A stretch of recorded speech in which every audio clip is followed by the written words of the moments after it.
वाळवंटातल्या दगडाप्रमाणे पडून होतो. दगडांच्या राशीत राशी या देशात जन्माला आल्या. माणसाच्या पोटाला माणसं, दलितांच्या पोटी कधी जन्मालाच आली नाही. दलितांच्या, बहुजनांच्या, अस्पृश्यांच्या पोटी आली ते फक्त दगड आणि दगड, गुलाम दगड. आणि महासूर जन्माला आला 14 एप्रिल 1891 रोजी. त्याला सांगितलं, अरे उठा उठा, तुम्हाला सुद्धा माणसासारखाच अधिकार आहे. या देशातल्या जनावरांना जर पाणी पिण्याचा अधिकार आहे, एखादा कुत्रा, एखादा डुक्कर जर महारचं पाणी पिऊ शकतो, तर महारचं पिण्याचा पहिला अधिकार पाणी पिण्याचा तुमचा आहे. हे फक्त आणि फक्त बाबासाहेब आंबेडकरांनी आम्हाला सांगितलं.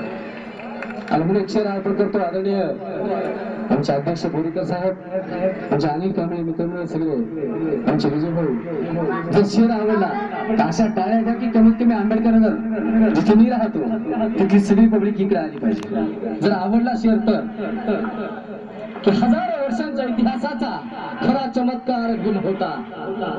हजारो वर्षांच्या इतिहासाचा खरा चमत्कार भीम होता. अन्यायी आकाश छेदणाऱ्या विजेचा खरा चमत्कार भीम होता. हजारो वर्षांच्या इतिहासाचा खरा चमत्कार भीम होता. अन्यायी आकाश छेदणाऱ्या विजेचा खरा चमत्कार भीम होता. अरे काय सांगू तुम्हाला महासूर्याची मी गाथा, काय सांगू तुम्हाला प्रज्ञा सूर्याची मी गाथा. अरे या दगडात प्राण ओतणारा शिल्पकार भीम होता, शिल्पकार भीम होता. आणि पुढचं गीत